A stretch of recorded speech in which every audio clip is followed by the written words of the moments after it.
स्वागत है आप सभी का हमारे इस चैनल पर। तो आज हम लोग पढ़ेंगे सैयद वंश चैप्टर 5 क्लास 7। इसके पहले भी मैंने दिल्ली सल्तनत के गुलाम वंश, खिलजी वंश और तुगलक वंश को पढ़ाया है। तो एक सीक्वेंस से सारी जो वीडियो हैं वो आ रही हैं। ओके, तो सीक्वेंस से आप देखिए, सीक्वेंस से देखेंगे लाइन से तो आपको ज़्यादा समझ में आएगा। अदरवाइज़ ऐसे बीच बीच में आप देखेंगे तो समझ में आएगा नहीं, फिर आपको इतिहास आप समझ नहीं पाएंगे। इसीलिए मैं कहता हूँ कि जो वीडियो मैंने बनाया है बेसिक जीएस के लिए, उसको सीक्वेंस से सही से देखिए। 2-3 बार एक वीडियो को देखेंगे तो जाके आपका कॉन्सेप्ट क्लियर होगा। सैयद वंश का शासनकाल 1414 ईस्वी से 1451 ईस्वी तक था। इसके बाद एक वंश और आएगा, लोधी वंश। तो ये दोनों छोटे छोटे टॉपिक हैं, इनको भी हम लोग कंप्लीट कर लेते हैं। तो आज के इस वीडियो में हम लोग सैयद वंश पढ़ते हैं। पाठ 5, सल्तनत का विघटन। मतलब सल्तनत अब धीरे धीरे टूटने लगा, इस पर कई विदेशी आक्रमण होने लगे। तो फिरोज शाह तुगलक के उत्तराधिकारी अत्यधिक अयोग्य और शक्तिहीन थे। उन्होंने अपना अधिकांश समय मनोविनोद तथा पारस्परिक संघर्ष में ही लगाया। परिणामस्वरूप प्रांतीय गवर्नरों ने अपने को स्वतंत्र घोषित कर दिया। सल्तनत का बचा कुचा वैभव दिल्ली में 1398 ईस्वी में तैमूर के आक्रमण से समाप्त हो गया। तो 1398 ईस्वी में तैमूर लंग का आक्रमण होता है। यहाँ पर आप देखिए तैमूर लंग है, तो इसको हम लोग थोड़ा सा पढ़ लेते हैं, इसके जो आक्रमण है उसके बारे में। 1398 ईस्वी में उत्तर भारत पर पुनः मध्य एशिया की सेनाओं का आक्रमण हुआ। तुर्क सरदार तैमूर, जिसे तैमूर लंग भी कहा जाता है, इसने अपनी विशाल सेना लेकर भारत पर आक्रमण कर दिया। आक्रमण का उद्देश्य केवल उत्तर भारत पर आक्रमण करना और लूट का माल लेकर मध्य एशिया लौटना था। तैमूर के सैनिकों ने दिल्ली में प्रवेश किया। उन्होंने नगर को लूटा, नगरवासियों की हत्या की। जब उन्होंने पर्याप्त मात्रा में धन लूट लिया तो वो समरकंद लौट गए। अपनी राजधानी समरकंद जाते समय तैमूर ने खिज्र खां को पंजाब का गवर्नर नियुक्त कर दिया था। यानी जो पंजाब का पूरा कारोबार था वो खिज्र खां को सौंप कर गए थे, और खिज्र खां ही सैयद वंश की स्थापना करता है। तो देखिए इसमें सैयद वंश के बारे में बहुत कम दिया हुआ है। ओके, तो हम लोग यहाँ पर पढ़ लेते हैं पहले, उसके बाद मैं आपको थोड़ा सा और सैयद वंश के बारे में पढ़ा दूंगा अलग से। अंतिम तुगलक शासक नासिरुद्दीन महमूद। तो अंतिम तुगलक शासक कौन था? नासिरुद्दीन महमूद। इसी के शासनकाल में 1398 में तैमूर ने आक्रमण किया।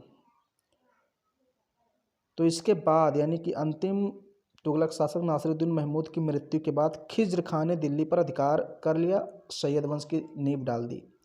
खिज्र खां ने सुल्तान की उपाधि धारण नहीं की, बल्कि उसने रैयत आला की उपाधि धारण की। वह जीवन भर तैमूर के वंशजों का वफादार बना रहा और उन्हें राजस्व उपहार भेजता रहा। तो ये इसमें बहुत थोड़ा सा दिया है और हम लोग थोड़ा अलग से पढ़ लेते हैं। तो चलिए हम लोग थोड़ा सा यहाँ पर सैयद वंश के बारे में एक बार फिर से देख लेते हैं, चूँकि उसमें बहुत कम दिया था ना, तो आपको ज़्यादा समझ में नहीं आएगा। सैयद वंश 1414 ईस्वी से 1451 तक था। खिज्र खां ने तुगलक वंश के बाद सैयद वंश की स्थापना की और लोधी वंश से हारने तक शासन किया। यानी लास्ट में क्या होता है कि लोधी वंश इसको हरा देता है, यानी इस वंश के जो शासक रहते हैं उनको हरा देता है, लेकिन जब तक हारता नहीं तब तक ये शासन करता है। सैयद वंश दिल्ली सल्तनत का चौथा वंश था, यानी चौथे नंबर का वंश था। यह परिवार सैयद अथवा मोहम्मद गौरी के वंशज माने जाते हैं। तैमूर के लगातार आक्रमणों के कारण दिल्ली सल्तनत का केंद्रीय नेतृत्व पूरी तरह से हताश हो चुका था। इसके बाद उथल पुथल भरे समय में जब कोई केंद्रीय सत्ता नहीं थी, सैयदों ने दिल्ली में अपनी शक्ति का विस्तार किया। इस वंश के विभिन्न 4 शासक हुए। ओके, 4 शासक हुए सैयद वंश के, उन्होंने शासन किया। तो चलिए देख लेते हैं हम जल्दी से।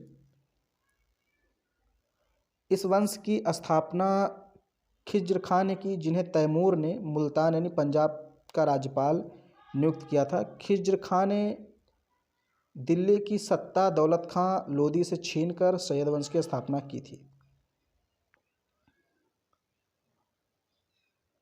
सैयद वंश के शासक निम्नलिखित है। अब कुछ यहाँ पर हम लोग 4 शासकों के बारे में थोड़ा थोड़ा देख लेते हैं। सबसे पहला है खिज्र खां। 1414 से 1421 तक इसका शासन रहा। खिज्र खां ने सुल्तान के बजाय रैयत आला की उपाधि धारण की। रैयत आला का मतलब होता है किसानों का प्रमुख। वह स्वयं को तैमूर का वंशज यानी शाहरुख मिर्जा का सिपह सालार मानता था। जो तैमूर का उत्तराधिकारी था, वंशज था शाहरुख मिर्जा, उसको अपने आप को सिपह सालार मानता था उसका। ओके, यानी उसको हमेशा एक कर टैक्स देता रहता था, मैंने आपको बताया था। फिर दूसरा जो शासक बनता है वो है मुबारक शाह, ये 1421 से 1434 तक है। इसे याहिया बिन अहमद सरहिंद को इसने याहिया बिन अहमद सरहिंद को संरक्षण दिया, जिसने तारीख मुबारक शाही ग्रंथ को फारसी भाषा में लिखा। यह ग्रंथ सैयद वंश का एकमात्र समकालीन ग्रंथ है जो सैयद वंश की जानकारी प्राप्त करता है। तो हमें सैयद वंश की जानकारी किस ग्रंथ से प्राप्त होती है? तारीख मुबारक शाही। किसने लिखा था? याहिया बिन अहमद सरहिंदी।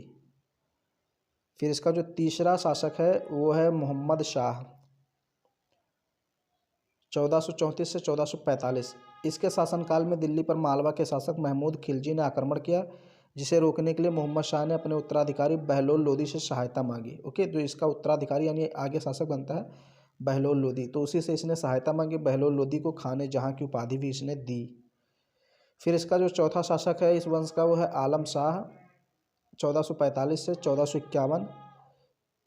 इसके समय सल्तनत का साम्राज्य दिल्ली से 20 कोस दूर तक ही था, मतलब छोटा सा हो गया। जो दिल्ली सल्तनत था बहुत सिमट कर रह गया, यानी पालम तक। ओके, आलम से पालम तक। तो इसके जो शासनकाल है इसका जो शासनकाल है उसको कहा जाता था। इसके साम्राज्य के बारे में कहावत थी, आलम से पालम तक सल्तनत का साम्राज्य।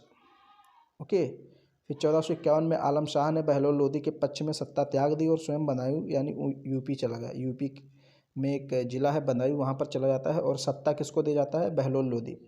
बहलोल लोदी फिर लोदी वंश की स्थापना करता है।